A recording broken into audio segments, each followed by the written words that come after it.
So thank you, everyone. Thank you for coming, wherever you are and whatever time and weather conditions you have, or we are in the middle of the strikes, or the world is a complicated place right now.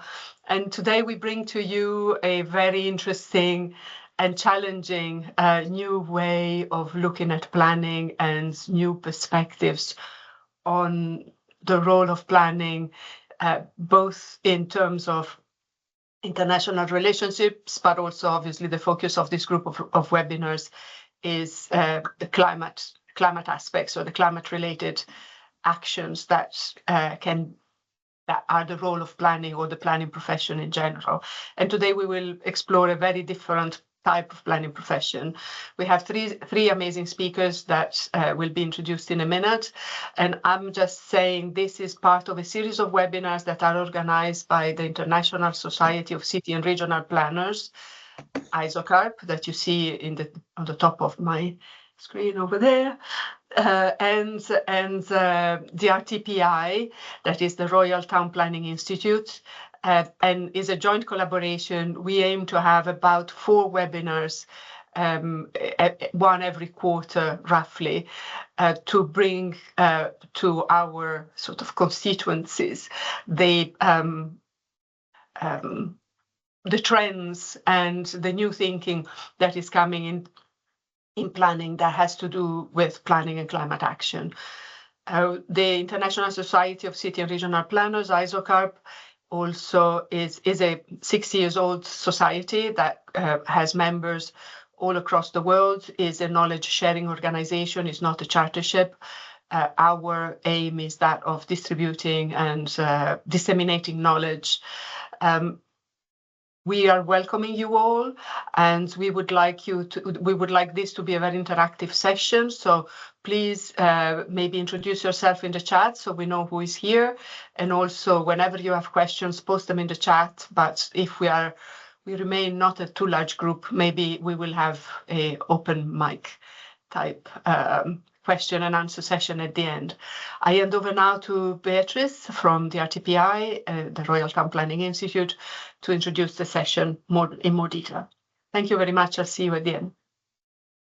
Thank you very much, Martina, for this introduction. Good morning, good afternoon, and good evening, everyone. Delighted to welcome you to this session today on behalf of the Royal Town Planning Institute, who's proudly collaborating with ISOCARP on this series. My name is Beatrice Crabb. I'm a chartered planner and the international manager at the Royal Town Planning Institute. For those who are not familiar with the Institute, we are an international professional body for planners with over 27,000 members worldwide.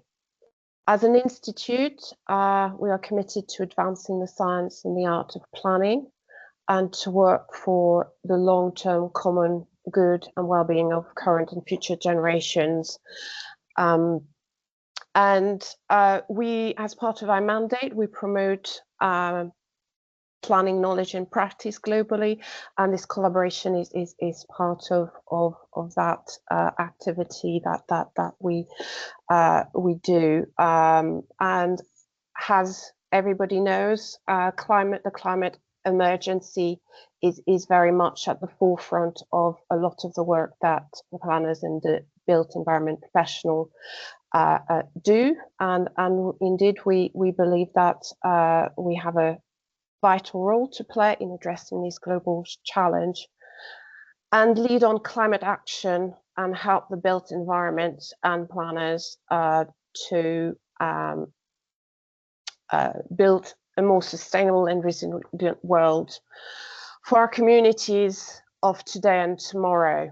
And therefore, we're very pleased to collaborate with ISOCARP on climate action and focusing on the intersection between planning and climate resilience.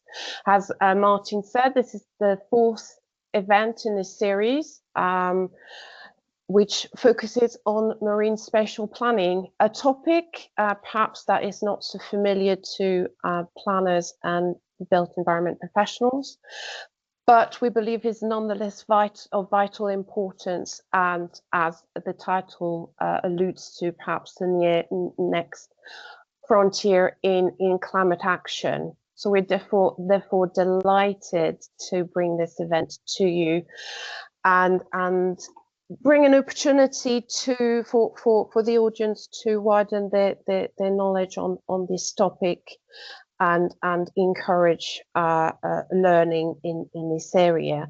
So today we have a fantastic panel bringing a variety of experience and context. And to introduce this topic, has the climate crisis become more and more evident, the ocean and coastal realm are rapidly becoming the center of attention of spatial planners, and it is where competing demands for space is happening as well. So to join our session, we have Brian Shipman, Emiliano Ramieri, and Vera Noon, and I will let the speakers introduce themselves and the topic. And without further ado, I will hand over to our first speaker, Brian Shipman. Thank you, Brian. Over to you. Oh, hello. Thank you, Beatrice, and hello, everyone, whichever time zone you're in. And I assume that'll be right across the world. Can everyone see me for one thing? And as a speaker, is my screen coming through? Okay, good. Yeah, just a little bit about myself. I am also a member of the UK's Royal Town Planning Institute, and I qualified quite a long time ago in the 1970s, but I spent most of my career in the extreme maritime southwest of the UK, a place called Cornwall, right on the Atlantic, delivering spatial plans, more lately working with the region across Europe on innovative actions for European programs. But since 2009, I've worked independently as a coastal and marine expert, particularly in the Mediterranean with Emiliano here, advising through the UN Environment Programme's Mediterranean Action Plan on coastal zone management and marine spatial planning. And I've also worked with the European Commission on the delivery of MSP, marine spatial planning, and the land-sea interactions, etc., all the jargon we'll be talking about later, and on the EU's climate change adaptation programme. So what I'd like to do, and while I make sure I can share my screen, where are we? Here we go. Hopefully you can all see this. I'll go back to this. Yeah, now we are seeing it properly. Oh, good. Okay. So what I'd like to do is by way of introduction, and I'm assuming I'm making a big assumption here that most of you in this audience won't be too familiar with this concept of marine spatial planning. And what I'd like to say right at the very beginning, it's probably one of the most exciting frontiers of planning, and it's incredibly young. It's as you'll see, I'll give you some of the history just to give you a context for where the state of the art is now in marine spatial planning, and look at how climate change is becoming not just an adjunct to that, but a core part of marine spatial planning, i.e. very important. So it's very much, I call it a beginner's guide. Please excuse me if you know a lot of this beforehand, but I'm assuming that most of you don't. So I'll start a short while ago in 1609. This is a guy called Hugo Grotius, famous at the time. He was regarded as the father of international law, and he invented a concept called mare liberum, which translated means freedom of the sea. And really, that concept, which dominated debate for the next nearly 500 years, was the doctrine that the ocean's vast, it can't be occupied, it can't be exhausted by use. It's open to all nations for navigation, but it cannot be privately owned. So freedom of the sea was really freedom of the sea and its resources. So we had this, what we call in English, an open access commons called the ocean. And that became deeply embedded and also provided a very convenient legal justification for, particularly for the non-Catholic countries, to begin their colonial expansion of the globe, around the globe that followed. And all that states did in the intervening time was to claim jurisdiction over a narrow territorial sea between 3 to 12 nautical miles, with the rest being regarded as high seas.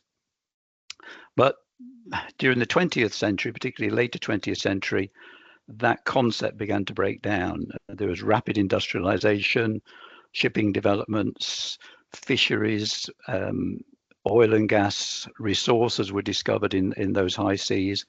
There was pollution from the land was becoming recognized, and it was leading to tensions and, in certain circumstances, actual conflict. And the bottom photograph there is one from, probably most of you never heard of this, but the 1970s. There was actually a near war between Iceland and the UK over the cod stocks in the North Atlantic, leading to physical contact. And there was concern about the environmental degradation of the ocean. So it wasn't a sustainable governance situation. And that consensus over freedom of the seas started to break down, and individual states, notably the US, United States, started to unilaterally claim the continental shelf as their own. And so this is where the UN was brought in, and the main landmark here is 1982, which established the UN Convention on the Law of the Sea, UNCLOS for short, which extended state jurisdiction to 200 nautical miles. These were called exclusive economic zones, EEZs, which I'll refer to again, which granted coastal states sovereign rights over marine resources. Didn't change the rights to free navigation, but it gave those sovereign states rights over marine resources, which had enormous implications. So just on this little diagram here, you can see the sort of significant extension out to mostly the end of the continental shelf. I'll come back to what happens beyond that later. But so there they were, the states suddenly have control over this, and the map of the world changed fundamentally. These are, if you can just hope you can see that, the light blue areas, those were the areas of the EEZs, over which those coastal states had a right to exploit, conserve, and manage resources.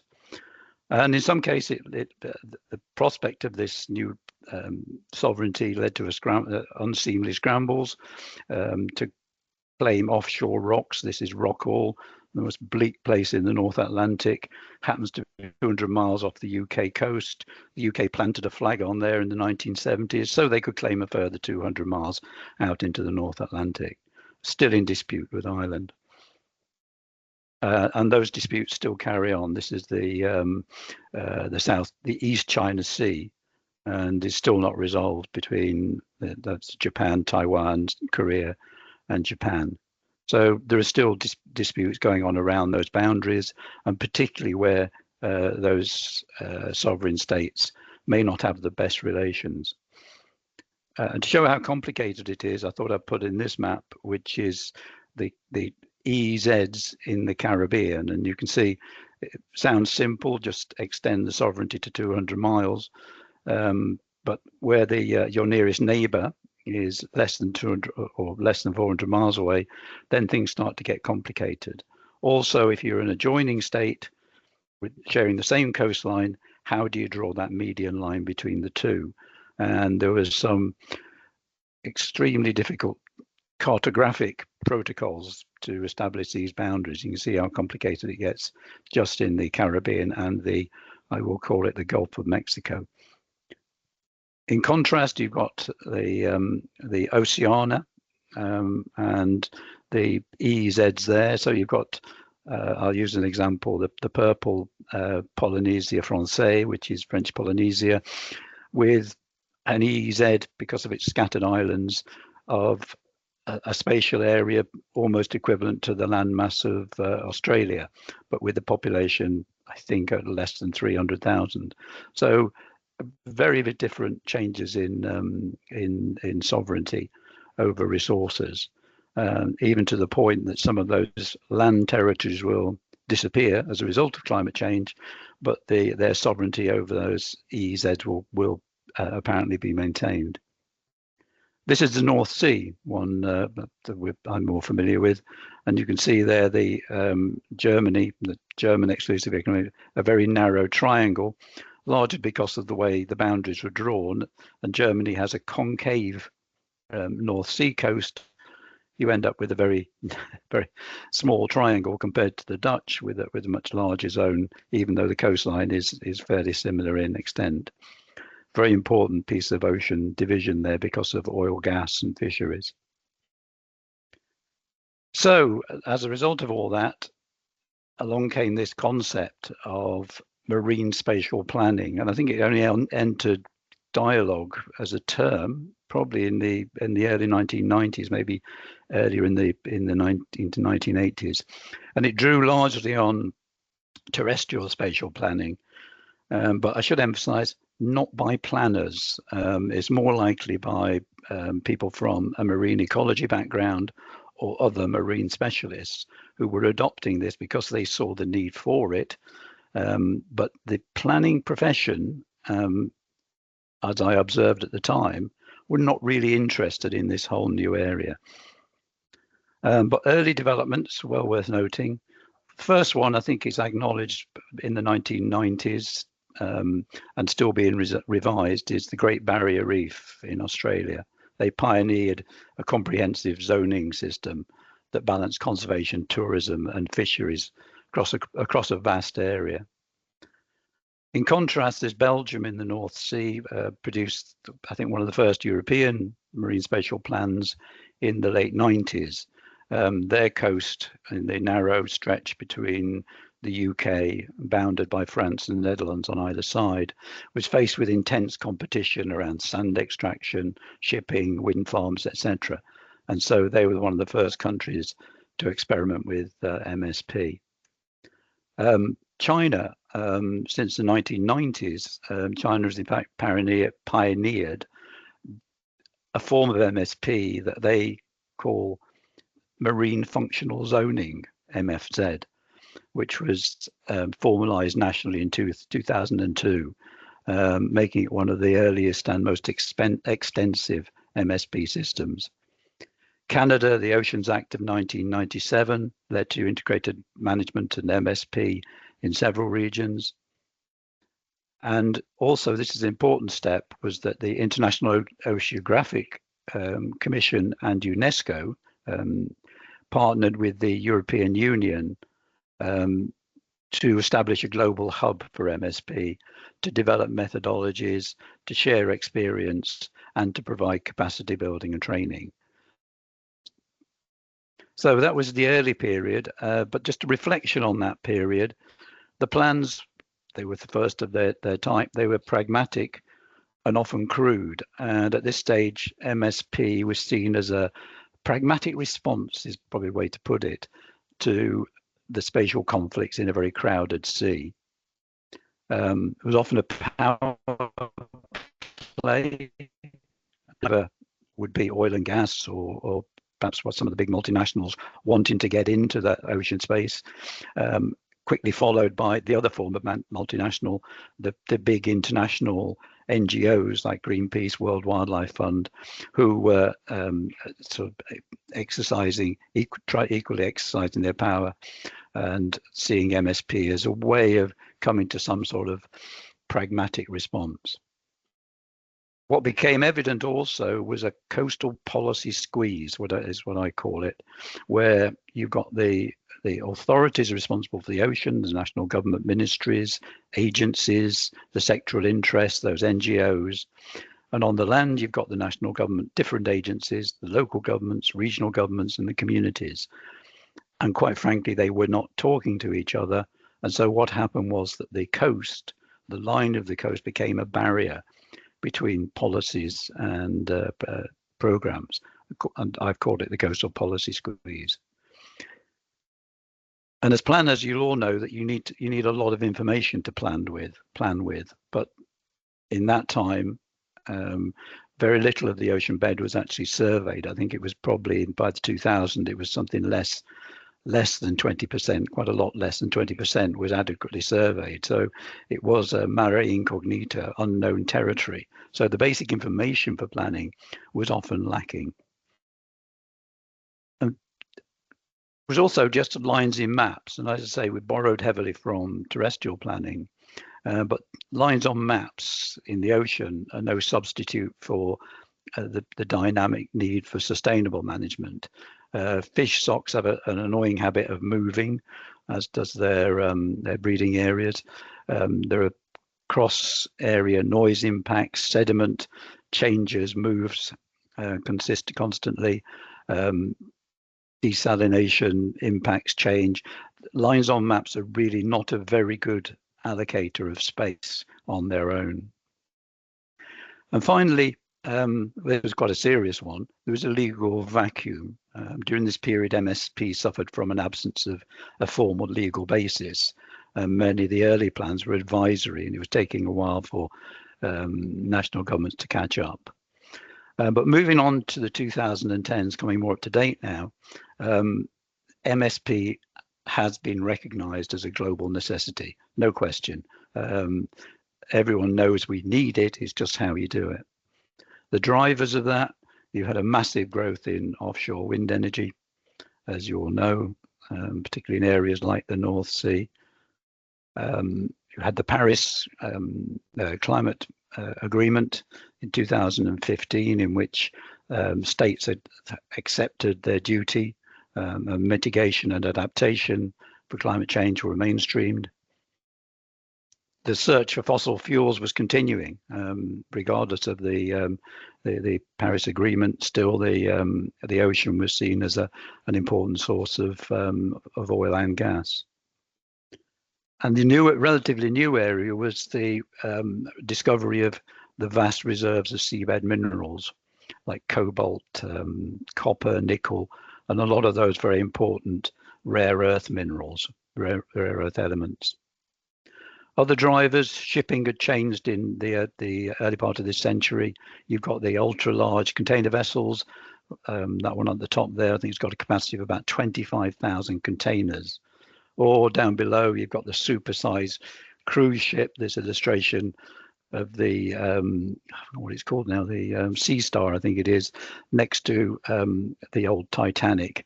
You can see the scale and the passenger numbers of, I think, about nearly 6,000 people, and half that number for crew. So vast changes in shipping.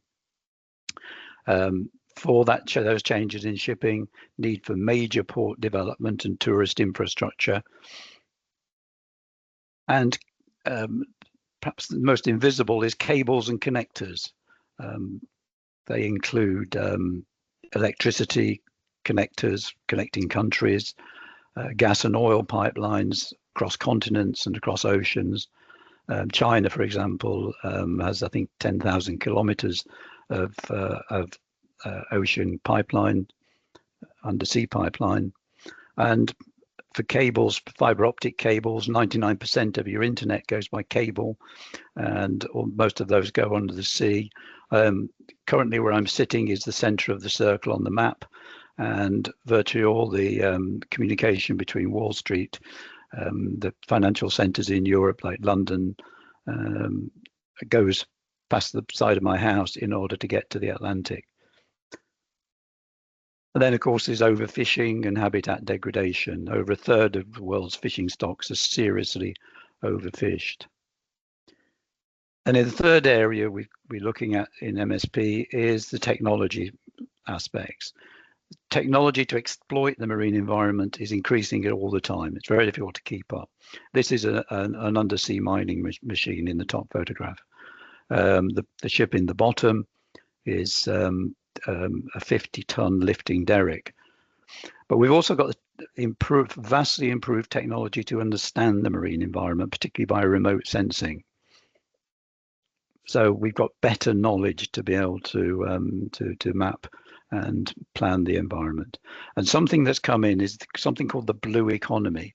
And in many areas, particularly in Europe, marine spatial planning was reframed as a tool to advance this blue economy, which means basically sustainable economic growth based on marine resources.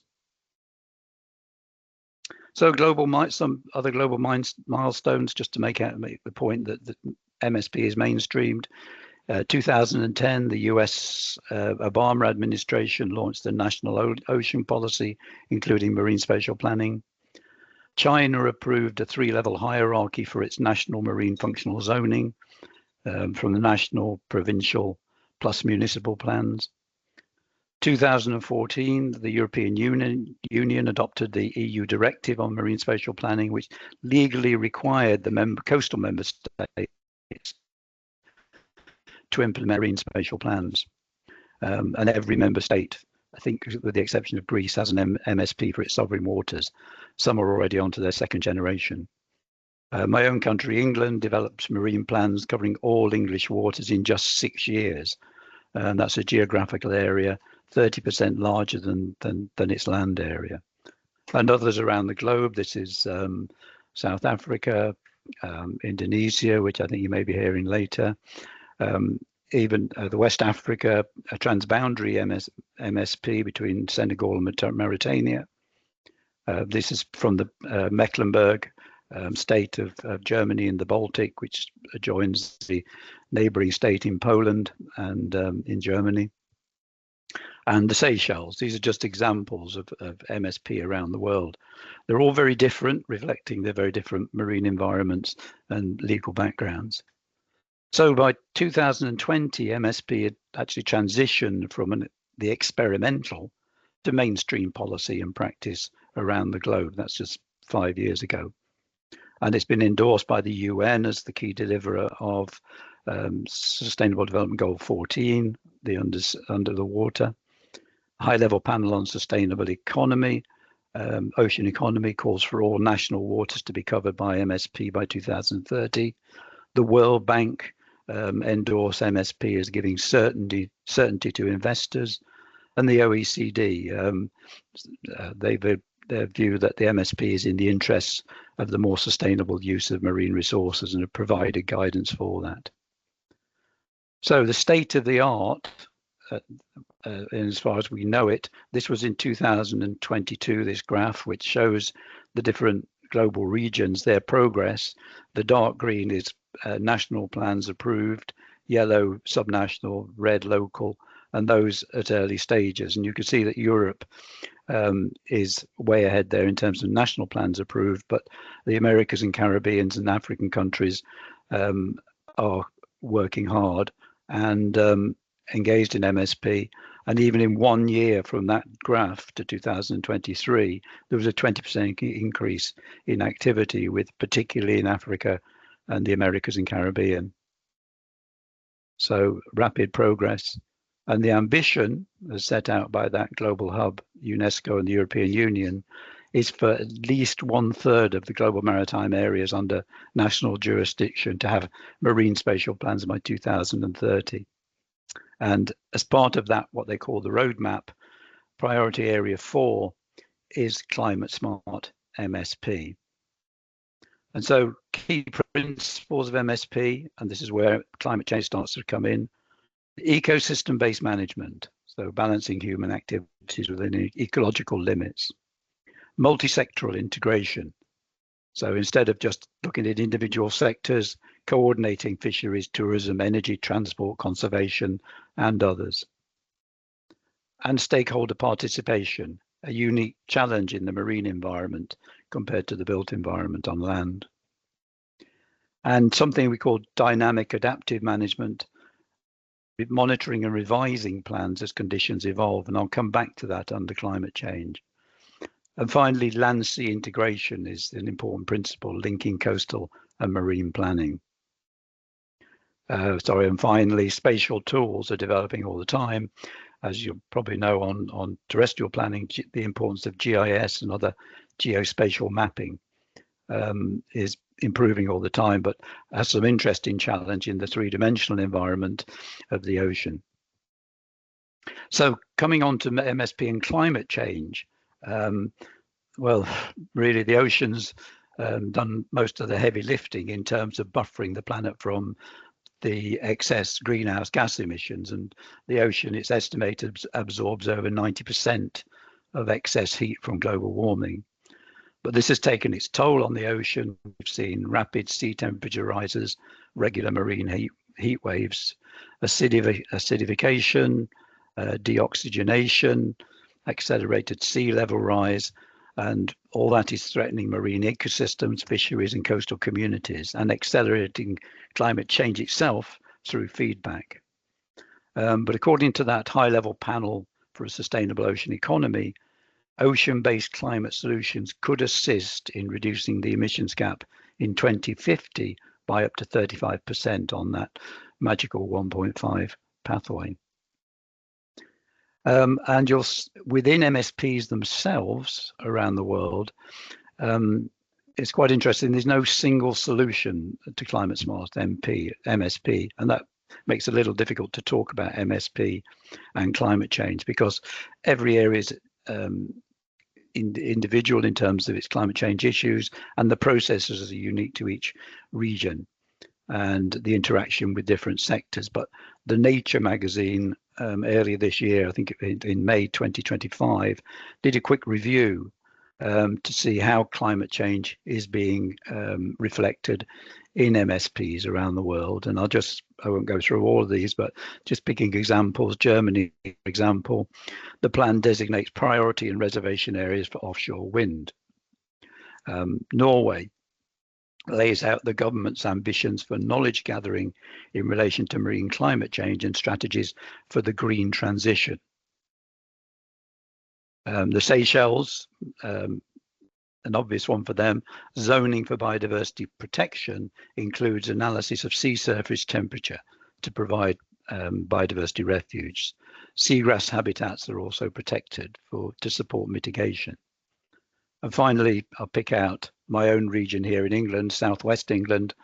There are 3 specific areas in that plan for climate change adaptation based on flood and erosion defence, carbon sequestration, and enhancing climate change resilience of activities and ecosystems. So each plan has its own take on the climate change issues.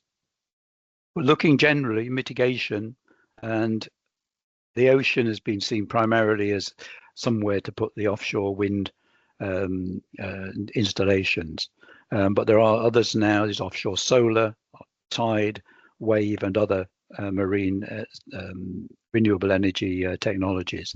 But as in the past, we tended to just allocate areas for wind farms, but now those policies for those areas must align with other conservation coast targets, with the coastal communities and other activities such as fisheries, so we do have a fair transition, and that we do take a full life cycle analysis of those institutions. But there are other. Sorry, am I going out of time? Watch the time. Yeah, watch the time. Okay, quickly now. So other spatial mitigation measures include marine protected areas, carbon sequestration and storage, and the regulation of uses to protect blue carbon habitats, and dynamic forecasting. And I'll come onto that slightly. But there is adaptation as well, but focusing on nature-based solutions, taking into account climate change impacts, including sea level rise, increased storm surges, marine and coastal infrastructure, extraction projects. But the one thing I want to emphasize about climate change in marine spatial planning is much more dynamic at sea than in land. So you need dynamic projections for how species are going to react and other resources in relation to rapid changes in water temperature, etc. And so, and also how economic activity in coastal communities will change in response to that. My local fishing industry is having to respond already to a massive changes in local fish stocks as a result of rising water temperatures.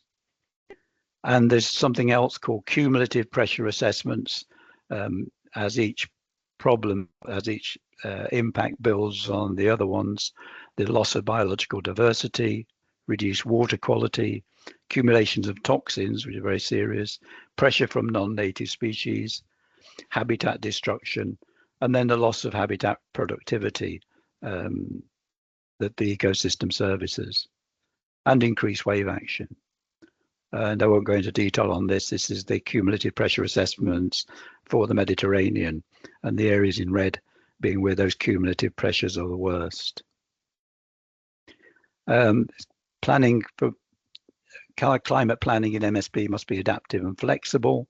All the time we're getting new technologies to exploit marine resources, new machinery, new shipping developments, etc. We've got historic risks, and that could include coastal locations of old industries, which are subject to erosion and sea level rise, munitions dumping in places like the Baltic and the North Sea. And just as an example, the UK nuclear power stations, virtually all of them on the coast, and the government report said that 12 of the 19 are at risk from coastal erosion and the rise in sea level, at serious risk. But all the time as well, on the positive side, we've got new up-to-date climate change evidence through remote sensing and other technologies. But the big point here, which I will come back to, is that terrestrial and marine plans must work together. The separation of the two is no longer sustainable. So quickly, the future. Universal coverage, as I mentioned, at least 30% by 2030. Climate smart planning. Nature-based solutions to promote restoration alongside development, so they're not seen as separate. And digital tools, use of AI in particular, big data, satellite monitoring, and scenario modeling. We've gone from less than 20% to nearly 30% of the ocean floor having been mapped. And finally, the more focus on equity and blue justice. Too long in the past, we've had a focus on the science of the marine environment, but there are major issues around equity and blue justice, largely as a result of climate change. So the issues around poverty, marginalized, and gender considerations. I'll just mention this guy here. His farming system is a 4-century-old method in Garamela in Tunisia, and the roots of his crop are fed by rainwater, which moves up and down on the top of the saline tidal, very small tidal range. So you can see how sensitive that would be to even a very small change in sea level rise. And very finally, what happens next? I've called this high time for the high seas. In September, the final ratification took place so that the High Seas Biodiversity Treaty, the areas beyond the EEZs, that's 2/3 of the ocean, will have binding rules to conserve and sustainably use marine biodiversity. It's a unique challenge, as no state has sovereignty over the high seas, but this is a form of marine spatial planning. So conclusions. MSP is central to how societies envisage and manage their relationship with the ocean now. It's far more dynamic and three-dimensional than what probably you're used to in terrestrial planning, and it's a key to dealing with climate change. And a final thought, where are the planners? Because it's still difficult, in my experience, to find people who qualified as planning active in the marine field. And so if anyone out there is looking for a smart career move, I recommend marine spatial planning. And the final thought, it is the most promising approach, maybe the only approach to reconciling those competing demands in the sea in the 21st century. And it's the only game in town for that enormous area of the Earth's surface. So I'll finish there. Thank you. Sorry to rush that a little bit at the end. Thank you very much, Brian, for this very, very comprehensive introduction to marine spatial planning. I'm just conscious that we've got 45 minutes left and two presentations to go through. So if I could ask that we try and limit to 15 minutes each for the next following presentation, so we have a little bit of time at the end for some Q&A. Thank you very much. Over to you, Emiliano. Thank you very much, and I'll try to be definitely short. You should be able to see my presentation, and in a while I present myself. I am Emiliano Ramieri, and I'm from Italy, based in Venice. I'm a research manager at the Italian National Research Council, the Institute of Marine Sciences, where I do mainly work on marine spatial planning and related policies, including integrated coastal zone management. My playground is the Mediterranean. I've been working very much on the Adriatic, which is in front of where we live, but in general, I really do work at the Mediterranean scale, also supporting the conventions which are in charge of taking care of this unique environment. And this is the place where I also had the chance to meet Brian and to develop with our very fruitful collaboration. Very briefly, this is the outline of my presentation. I will briefly mention what is an MSP plan, how it does look like. I thought to start from a very concrete element of my presentation. What's the status of MSP implementation in the Med? What are the main challenges which are occurring in the Med MSP has to deal with? What is climate smart MSP? I will be here very brief. Brian said a lot about that. And then some example from theory to practices taking from the plans. So I think Brian already highlighted clearly that a one-size-fits-all approach doesn't exist in MSP. I mean, all plans are different, but there are commonalities anyhow.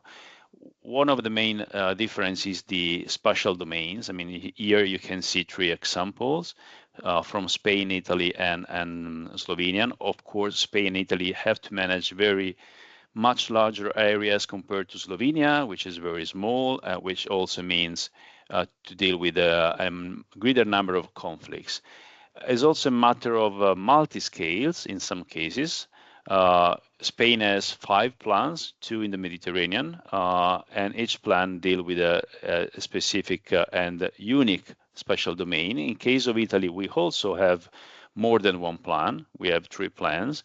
But each of them is then zooming into a smaller unit. We call a larger unit maritime area, and then this is divided in a smaller part, which are sub areas. And again, these are even more divided in smaller area, which are called planning units. So different size, but also different way of approaching the planning scale or planning scales in the process. In general, what you find in the plan, you find maps depicting the status of activities at sea, the status of environmental protection at sea, the status of a different environmental component at sea. And that's the A figure in the slide. You find analysis of conflicts and synergies between the different uses, and that's the matrix in box B, where red is highlighting high conflicts while green highlighting synergies between the uses. You find analysis of the impacts of maritime activity on the environment, and you find some strategic objectives and visions which orient the zoning activity of the plan. That's the C box. The core of the plan is D, is made by zoning. So there is a map that says how activities will be distributed according to the plan in the future, and some regulation of these activities, what you can do, what you cannot do, what you shall do to minimize conflicts and maximize synergies.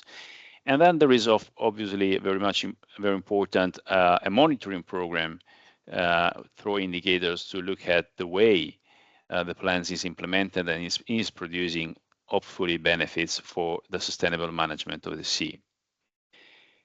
In the European Mediterranean countries, thanks to the European MSP directive, almost most of the countries deliver their plans. I mean, 6 out of 8 finalize their plans. Croatia is almost in the process of delivering and approving the plan. Indeed, they did approve the plan for the territorial waters, but they are working on the one on the EEZ, while Greece is still in the process. So, I mean, the situation is pretty advanced in the European Union waters. While non-EU Mediterranean countries are still lagging behind, There are examples of finalized plan. Israel finalized its plan in 2019, if I remember well. Turkey is very much advancing the progress. You can find some maps as some initial mapping zoning exercise online. Another good example is the one from Montenegro, where through the UNEMAP activities, they develop a study as a pilot case of MSP in the country. Several other countries have a strong experience on sectoral planning or coastal zone management, but still initiating MSP. You can find a lot of information in the IOC UNESCO website Brian mentioned before. What is very important is that if we look at the MED from a policy perspective, the UNEMAP protocol on ICZM, which entered into force in 2018, provide a common framework for the management of the sea, of territorial waters, at least of all countries, including the non-European ones. So defining a common policy framework, which is very much putting on the same level, at least from the policy perspective, European, non-European countries. And this has been integrated recently with a conceptual framework for MSP, which has rightly the scope to introduce MSP into the ICZM context. What are the challenges the countries have to deal with? And most of these challenges are very much transboundary and are affecting the Mediterranean at the whole sea basin scale. One of them is surely the sustainable or unsustainable management of fisheries. Although there have been improvement in this perspective, still the 58% of the commercial stocks are unsustainable managed, unsustainable exploited. So there is a lot to do in that perspective. And also considering that there are different segments of fisheries which are competing each other. The small scale fisheries, the industrial fisheries, the recreational fisheries are all taking the same resources and also competing in the same area. Another major challenge is maritime transport. The Mediterranean is one of the hubs of maritime transport globally because of its location and connections through the Suez Canal and Gibraltar Strait to the oceans. And 1/4 of the cargo vessels pass through the Mediterranean. And so there are very important management aspects to take into consideration by the countries and at the international level for the whole sea basin. Even more tourism. Mediterranean is one of the top tourist destinations in the world. Is basically at the moment concentrated in the north, but is spreading very much to the south. And of course, this has tremendous implication in terms of land-sea interactions with the production and increased production of land-based source of pollution to the sea, which again is a typical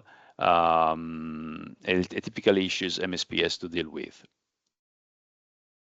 And in the future, the explosion, the boom of the exploitation of wind energy at sea. At the moment, we have only a few offshore wind energy installations in front of France and a very small one in the south of Italy. But this is expected to increase consistently, in particular because the floating installation, wind farm installation, will become more and more available and less expensive for installation. So there will be quite an expansion of this activity at sea, which of course is going to take quite a lot of sea space, for example, to fisheries and nature protection. Brian already showed this map before, just to say that all this activity produce an impact. It's not only important to look at the impact of single activities, but they together produce a cumulative impacts, which is very high in some areas, as you can see in front of Tunisia and the Northern Adriatic, in front of the Nile Delta. And there is a tremendous need to improve environmental protection at sea, even to respond to the challenge set by the international and the EU strategy on biodiversity conservation, which call for protection of 30% by 2030 of the sea and 30% in terms of strict protection. And we are very much far from these targets in the Mediterranean, with a complete imbalance of protection being concentrated mainly in the north of the sea basin. So that's very much a matter of conflicts, a matter of managing different conflicting activities and find also the way of improving or benefiting from synergy. That's exactly the core activity of MMSP. Which also means taking care of land-sea interactions. Brian already mentioned this. I will only point to the fact that our coasts in the Mediterranean are heavily inhabited. They have a high concentration of industrial and human activities, and as I said, there's a lot of tourism going on, which means, of course, land-based source of pollution, but basically any activity at the sea as a connection to the land and the other way around. So we cannot divide the management of the sea through marine spatial planning to what's happening to the land. And that's probably one of the most difficult things to do when dealing with an MSP planning process. And on top of all, the Mediterranean is a hotspot of climate change because of its climatic characteristic, its position between the African and European climate conditions. There's a unique climatic environment, which has made possible also the historical evolution of humans and society in this place, but it is also fragile from an ecological and socio-economic perspective, and this has to be profoundly taken into consideration when managing the sea and planning for the sea. Climate Smart MSP try to do this, try to include adaptation and mitigation into planning of sea resources and sea space, recognizing the two are complementary aspects. They are the two faces of the same coin. I mean, we cannot have adaptation without mitigation and the other way around. And the cornerstone of this approach is ecosystem-based approach, which means managing human activities to preserve the environment, its functions, its services to the humans, emphasizing all the connections between the ecological system and the human activities. Easy to say, very difficult to do and concretely apply. What does it mean to include climate change adaptation and mitigation in marine spatial planning? A lot of things. I mean, several have been already mentioned by Brian before. I just pick some examples. It means to work on governance, for example.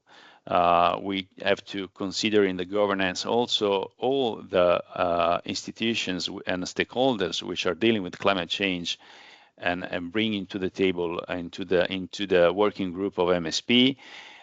It means taking in consideration projection and scenarios, and having an adaptive approach, and being able to adapt the plans to the emerging new knowledge, technologies, and understanding of impacts. But concretely means a lot of things. In terms of adaptation, also means assessment of impacts, identification of climate stable area for the development of sectors in the future, identification of climate refuge for marine species and habitats, identification of areas that can be kept unplanned to be used in the future, and other, which some of them I will show with a few examples in a while. The reality is that very few plans are climate smart at the moment. If we look at climate change adaptation, this is only partially or fragmentally tackled as an overall priority by MSP plans. There's a research we did a few years ago on a few plans of Europe, and the results is that the focus is on specific risk, specific sectors, but overall approach is actually lacking at the moment. If we look at mitigation, the focus is definitely on offshore wind farming, offshore wind energy, while other mitigation aspects are less taken in consideration by the plans. But nevertheless, in general terms, mitigation is more addressed by MSP plans than adaptation. A few examples from Mediterranean countries, starting from Italy. One of the way Italy consider, for example, some aspect of adaptation is identifying areas for priority use reserved to sand extraction. You see the yellow area in the Adriatic Sea as an example, is where the sand deposits are located, and they are prioritized for this use. It's a strategic use to reduce risk of erosion and coastal flooding along the Adriatic coastline, which is of course going to be exacerbated by climate change in the future. Or to increase the extension of protected areas. Watch the time. Yeah. You have just a minute or two. I'll take 1.5.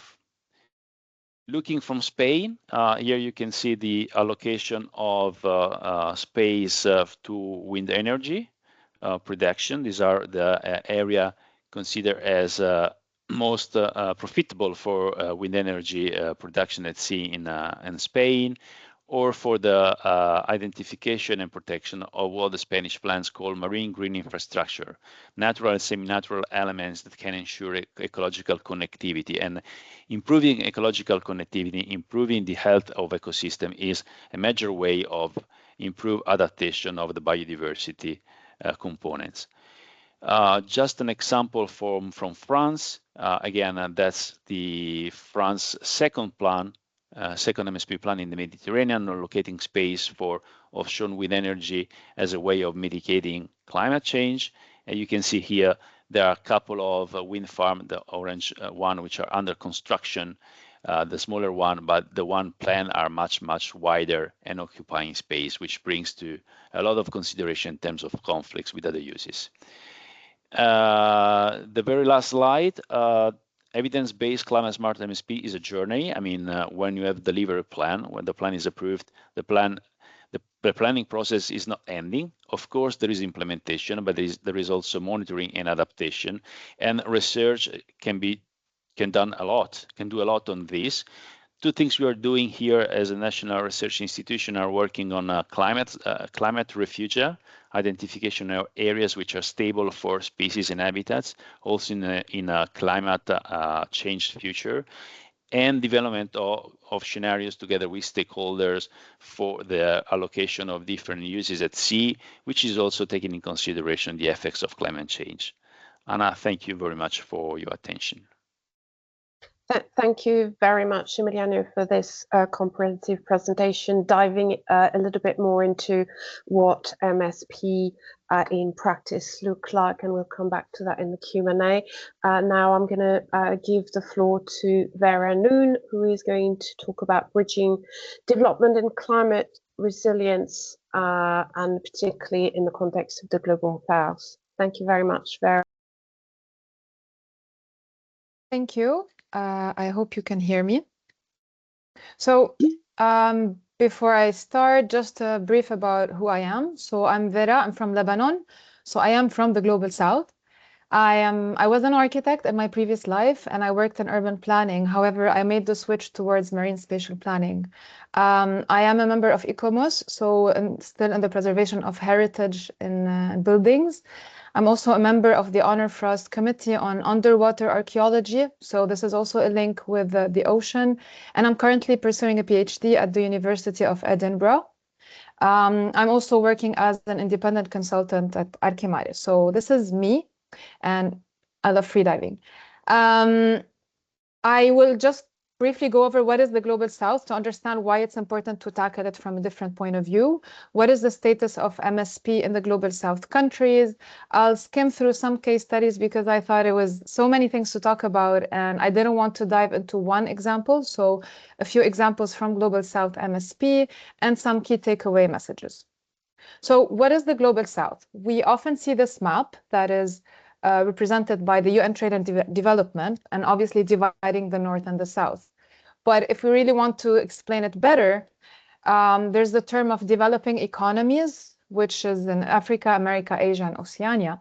And the under this category are the least developed countries. So some common characteristics are having low income, weak human assets, economic vulnerability, environmental vulnerability, and being dependent on external support. This is from the UN definition. I would personally add, from my personal experience living in the Global South, there's a lot of dependency of funds from Western countries and the Global North, institutional weakness, which means you cannot get anything done, autocratic systems, opposite of democracy, colonial legacies, and corruption. I added dinosaurs because most of the leaders are always so old, which means they don't have a future vision, they don't see, they will not live the impact of climate change, and therefore not adequate decision making. And under also this category is the small island developing states, which is very relevant to MSP. And it's a set of 39 states that are basically islands. And the impact of climate change is particularly important in these areas. So why do we need to talk about the Global South? When we look at the emission gaps, we always see that the emitting countries are part of the Global North, and the impacted countries are part of the Global South. So there is this big climate inequality, especially when we look at the ocean part. When we see, this is just the example of fisheries, we see that the expected drop of maximum fisheries catch potential is mostly located in Global South areas, so around the tropics, close sea basins like the Mediterranean, and therefore the affected countries are mostly located in the Global South. So this raises an urgency to tackle this issue from a Global South perspective. And if we look at who would be the climate change winners and losers with the prospect of 2100, it's the same. It's the Global South countries that have the lower emissions that will be the most affected. So, and another perspective also to look at when we talk about ocean literacy, so knowledge about everything that we just talked about, the Southern Hemisphere, unfortunately, has a big lack in knowledge and awareness raising about the ocean and so on. So the conclusion of all of these factors means there is an urgency to address this issue from the ocean perspective in the Global South. And to do that, let's skim through what is actually happening in marine spatial planning worldwide. So the map was also presented by Brian. This is the status of MSP development. So the red means the MSP is developed and implemented, and as we go lighter, there's no MSP. So we obviously see the disparity between the development of marine spatial plans worldwide, the Global North versus the Global South. It's very evident. And if you want to look at the evolution, obviously, countries are starting to develop their marine spatial plans, including Global South countries, but there is still a major disparity. The challenges to develop marine spatial plans are, first of all, capacity building. There's a limited capacity, limited number of experts in marine spatial planning in the Global South, fragmented governance due to everything that I mentioned early on, financial constraints, a lack of data. And again, climate change impacts developing countries and SIDS mostly, and it is these countries that often lack the MSP capacity. So the challenge is there, and let's see what is being done to address it. Another challenge that I also personally can relate to is conflicts. And when we talk about conflicts, so these are different sources that are mapping conflicts worldwide. Again, it's very obvious the distribution of conflict areas across Global North and Global South. And this is also a map that represents environmental justice and conflicts related to environment, to natural resources. And again, it's obvious that the problem lies in the Global South. So countries in conflict are not able to discuss priorities other than just ensuring basic needs. So talking about marine spatial planning and governance and the ocean and turtles becomes secondary. So this is another major challenge. Now, before diving in specific case studies, I wanted to highlight some differences that I used to select the case studies. So first of all, when you talk about planning, there are very different scales. Sometimes you want to focus on very local areas, and sometimes you want to zoom out on a global scale. So these different scales are applied sometimes on a national level, on a regional level, and allow to zoom in on certain uses or different priorities. And another thing is the marine spatial planning is not always national. Sometimes it crosses borders, like the case on the left. And sometimes it's an entire sea basin collaborating to plan the marine space. So this is the case, for example, of the Baltic Sea on the right. So these two examples are also very important, particularly in the global south region. In the Mediterranean, this is very relevant because you have the global north and south in one sea basin, and it hinders the development of marine spatial plans. And when we talk about marine spatial planning as well, there are different objectives or priorities. Sometimes it stems from a need to develop offshore wind, and countries are like, okay, let's develop a marine spatial plan. Sometimes it's for climate mitigation. Sometimes it's for disaster management. For example, island states that are suffering from hurricanes and extreme weather events, they find a way to develop a plan to mitigate the impacts or reduce the risks and the disaster risks from such natural events. So there are many sources or initiators for marine spatial plan according to countries. One platform I would suggest for you to consult is the MSP Global platform. So it's MSP Global is a project that is funded, that is a collaboration between UNESCO IOC, Intergovernmental Oceanographic Commission, and the European Union. And they've been through phase 1, phase 2, phase 3 just initiated. And there was a lot of funding for projects in the global south. So if you want to explore what is the status of MSP around the world, this is a very good platform. I think you can click, yes, I made this link clickable. You can choose the country you wish to explore. Now here I will move to maps. Sorry. I cannot. Okay, sorry. I wanted to show you interactive maps so we can understand more or less how it works. So this is a pilot project in the Gulf of Guayaquil, so Ecuador. And I wanted just to show what it looks like to have a regional planning. It's also cross-border because they're working with the southern countries.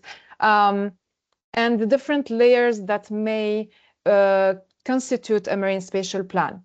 So here, for example, you have activities and pressures, and you can visualize between Peru and Ecuador, the different pressures that are being experienced. So it's nice, it's visual, there's also some explanation. This is another map of synergies and conflicts. And as you see, there are areas with more red. So this is the cumulative impacts that were mentioned by the two presenters before me. And this map also highlights for the two countries what are priority areas that need to be planned. So if we want to have a marine spatial plan, but we don't want to do it all over the area, this is an exercise to be done. And we say, okay, we're just going to focus on this area because we don't have the funds to address the entirety. There's also planning for future scenarios. So here we can see that there are countries working on developing, I don't know, offshore wind, for example, whereas Ecuador doesn't. I'm not able to click to see, but just to show you what it might look like. And then you have some recommendations on how to address these challenges. So back to the presentation. So this is a regional or cross-border example. Another example from Central America is Belize. So Belize developed a plan that is called the Belize Sustainable Ocean Plan, and it has an open access online platform, which I will show you as well. So in Belize, they actually worked in extending the land planning into the sea. So this was one of the ways to move forward. And they were based on a sustainable blue economy strategy. And these are also maps of the marine ecosystems that you can see, corals, mangroves, seagrass. You can zoom in and see the different ecosystems available. And then you have the map of coastal developments. So likewise, you can see dredging activities, other coastal, maybe land reclamation activities. And you see there's always a concentration in specific areas. A map of marine transportation that goes through the exclusive economic zone of Belize, and then some recommendations and sustainable planning purposes. Now, another thing that Belize worked on is the Ocean Use Survey and using SeaSketch. So the Ocean Use Survey is a collaborative and participative platform whereby communities and users contribute to knowledge. So using SeaSketch, I will talk to you planning terms, is like the AutoCAD or the 3D Max of marine spatial planning. So you get to map the marine space. And this is a tool, when I studied marine spatial planning, it was just in the beginning, and it keeps evolving to include more and more countries and projects. So for example, this is this collaborative mapping allowed to produce heat maps. So communities or participants were able to create polygons to say, okay, where are the areas that are important for aquaculture? And based on that, there are heat maps to highlight priority areas. This is also for fisheries, for tourism. So the link is also clickable in the presentation. And this approach, particularly in Global South countries where communities are very tied together, a lot of different ethnicities, a lot of diversity. So it's a way to bridge or build resilience, community resilience and proximity, and allow communities to express themselves. Another example, also using community engagement, is Kenya. So Kenya started developing the MSP following the African Union Blue Economy Strategy and the Nairobi Convention.